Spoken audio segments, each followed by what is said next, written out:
Yoruba, Trickster, god of African mythology, and the night the child was born, the heavens refused to be still. Clouds gathered not as gentle carriers of rain, but as restless watchers, swirling in uneasy patterns above the great kingdom of Ilea. Thunder rolled across the sky in long, echoing waves, yet no rain followed. It was as though the storm itself was waiting, holding its breath. Within the towering palace walls, built of hardened clay, carved stone, and crowned with bronze, the air felt heavier than usual. Servants whispered in corners. Palace guards tightened their grips on their spears. Even the royal horses stomped and snorted uneasily in their stables, sensing what human eyes could not see. Deep within the sacred shrine, where only the chosen could enter, the high priestess knelt before the oracle fire. Her body was adorned with white chalk markings, symbols of purity and spiritual alignment. Around her neck hung strands of cowries, each one representing a voice of the ancestors. Before her lay the sacred divination tray. With trembling hands, she cast the cowries. They fell, and silence followed. Then, slowly, the fire changed. It did not flicker as ordinary flame should. Instead, it twisted upward, stretching unnaturally, as if reaching toward something unseen. The air grew cold. Then the voice came, not from the priestess, not from the room, but from everywhere at once. A child has crossed into the world of the living. Priestess's breath caught in her throat. She carries the mark of the one who tests the hearts of men. Outside, thunder cracked violently. The voice continued. She is not bound to one destiny. She stands at the fire, flared bright, nearly blinding. She shall either raise this kingdom to a glory beyond memory, or become the flame that reduces it to ash. The priestess collapsed forward, her heart pounding, for she understood something the others did not yet know. A child touched by Eshu was not simply dangerous. She was unpredictable, and men fear what they cannot predict. A king's terrible choice. Morning came, but it brought no peace. The golden light of dawn touched the palace, yet the warmth it carried felt hollow. Word had already spread among the inner circle. Something was wrong. Something had shifted. Inside the council chamber, carved pillars stood like silent witnesses as the kingdom's most powerful voices gathered. King Adeyemi sat upon his throne, his posture straight, his face calm, but his eyes betrayed him. There was unrest within him, a storm he struggled to contain. He was a ruler known for strength, for decisiveness, for never allowing doubt to show. But today was different. Beside him stood Queen Amara, her newborn child, wrapped tightly in soft cloth against her arms, held the baby firmly, protectively, as though the entire world had suddenly become something she needed to guard against. The high priestess stood before them, her head slightly bowed. "My king," she began, her voice steady but heavy. "The oracle has spoken." The chamber fell silent. "Speak," the king commanded. She lifted her gaze. "This child is marked by Eshu." The words spread through the room like cold wind. Murmurs began immediately. One elder whispered sharply, "The divider of paths," another added. "A bringer of chaos,"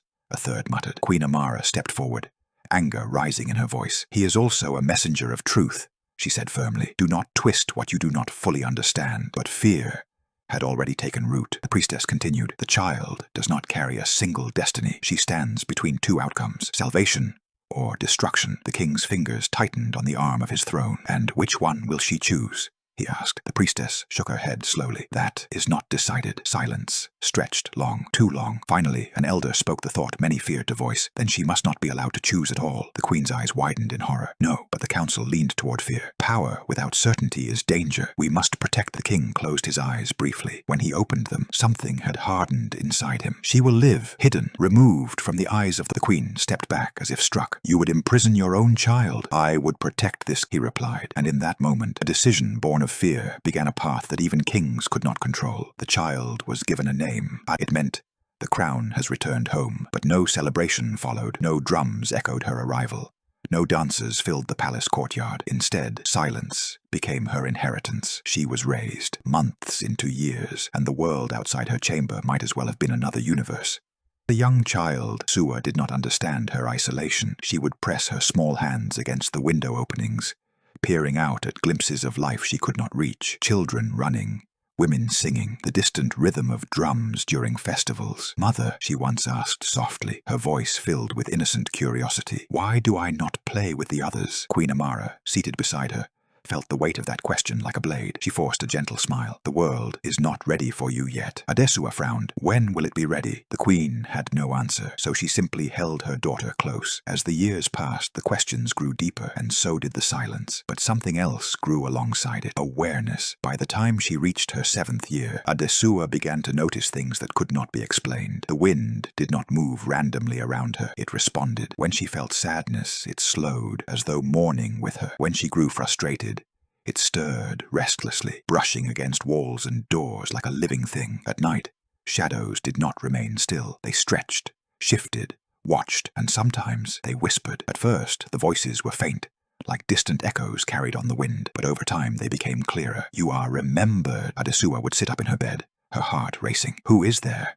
she would whisper. No one ever appeared, yet the presence remained, unseen, unexplained, and strangely comforting, because in a world where she had been hidden from everyone, something had found her. Whispers of the unseen. As Adesua grew, the unseen world no longer lingered quietly at the edges of her life. It began to step forward. What once felt like coincidence began to feel like conversation. By her 10th year, she had stopped asking whether something was there. She now asked what it wanted. On certain nights, when the moon stood full and heavy and the air in her chamber would change, the temperature would drop slightly, and the flickering oil lamps would dim, not extinguished, but subdued, as though bowing to a greater presence. It was on such a night that she first saw them clearly. Figures, not fully formed like living beings, but outlined in light and shadow, tall, still, watching. She did not scream. Fear had long ago lost its grip on her. When you are raised in isolation, the unknown becomes familiar. "Who are you?" she asked, her voice steady despite the pounding of her heart. One of the figures stepped forward,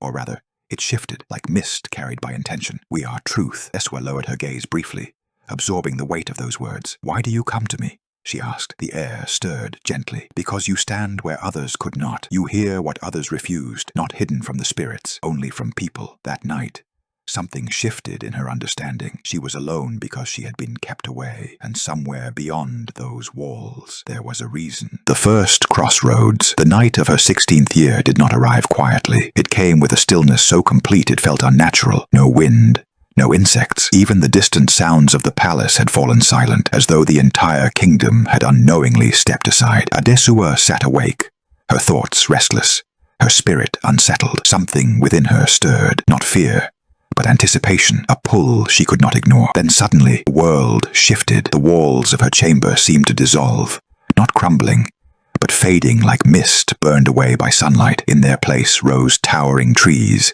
ancient and thick, their roots gripping the earth like the fingers of forgotten giants. She stood barefoot upon soft soil. The air smelled of leaves, earth, and something sacred. Before her lay a path. No. 2 paths. They split sharply at her feet, one bathed in soft golden light, the other wrapped in deep shadow, and standing between them was a man. He leaned casually upon a staff, his presence both relaxed and overwhelming at once. His eyes gleamed with a knowing that felt unsettling, not cruel, but impossible to ignore. "You took your time," he said, a faint smile touching his lips. Did not step back. "Who are you?" she asked. He tilted his head slightly, studying her as one might study a riddle. "I am Eshu." The name settled into the air like thunder waiting to break. Adesua felt it.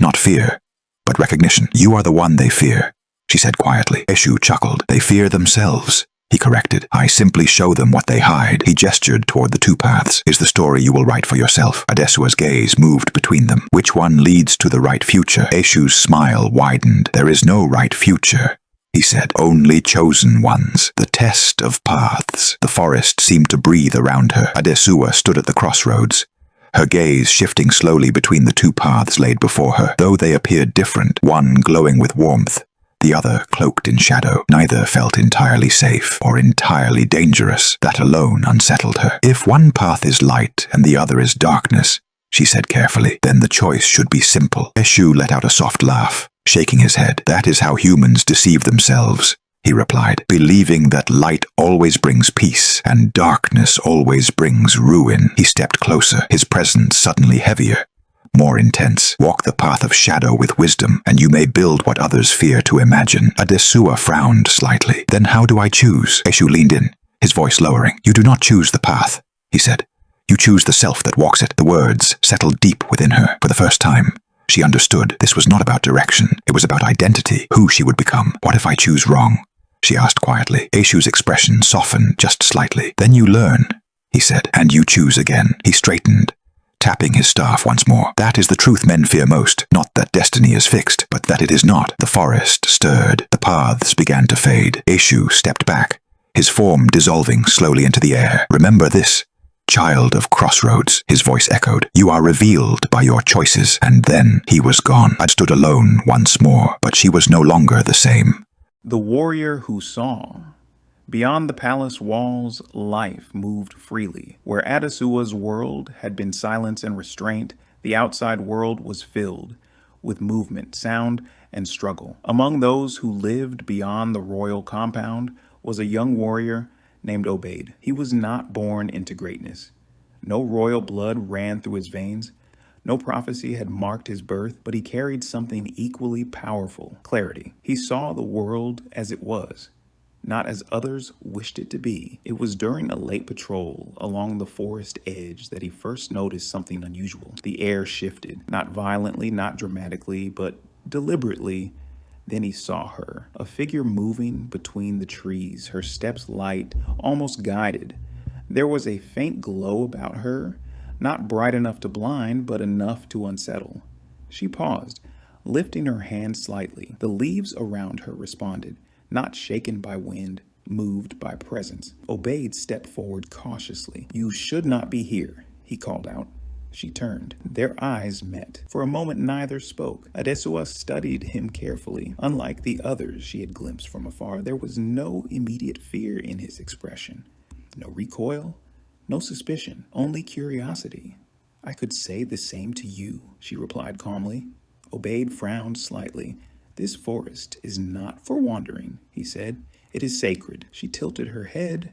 Then, perhaps I belong here more than you think. There was no arrogance in her tone, only quiet certainty. That unsettled him more than defiance would have. Who are you? He asked. She hesitated, then answered simply, someone they chose not to know. And in that moment, Obaid realized something important. She was not hiding from the world. The world had been hiding from her. The growing power. After that night, the balance began to shift. What had once been controlled, hidden, and contained within the palace walls could no longer remain so. Adesua's power, if it could even be called that, did not grow violently, but steadily, right? Like a river carving its path through stone. Subtle at first, then undeniable. Objects moved without touch. Doors opened before her hand reached them. The air responded not just to her presence, but to her emotions. When she felt unsettled, the wind stirred restlessly. And when she felt anger, the very walls seemed to listen. Queen Amara noticed it before anyone else. A cup once shattered without being touched. Curtains lifted as though guided by invisible hands. Even the guards, trained to remain unmoved by superstition, began to exchange uneasy glances.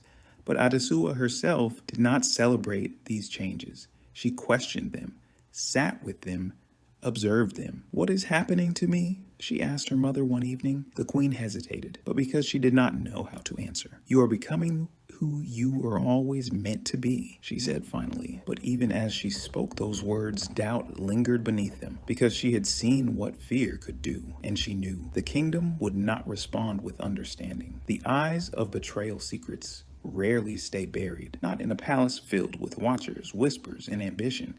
It was a guard, one of many assigned to the outer corridors, who first saw what he should not have seen. He had grown used to the orders not to question, but curiosity has undone greater men. One evening, while making his rounds, he paused near a partially open door. Inside, he saw her, standing still, alone, her hand raised slightly, and before her, a clay pot hovered in the air, not falling, not shaking. Held, the guard froze. His mind struggled to process what his eyes could not deny. Then, the pot moved, slowly, deliberately, before settling gently onto the ground. No sound, no force, only control. The guard stepped back, his breath uneven. What is she? He whispered to himself, but instead of seeking understanding, he chose opportunity. By morning, the council would know, and by telling them he believed, He was protecting the kingdom, but in truth, he had just set fear loose once more. If you enjoyed the story of Eshu, Yoruba Trickster, god of African mythology and the Orishas, like this video and subscribe for more African legends and forgotten histories. Share this story and tell us in the comments which African legend we should tell next.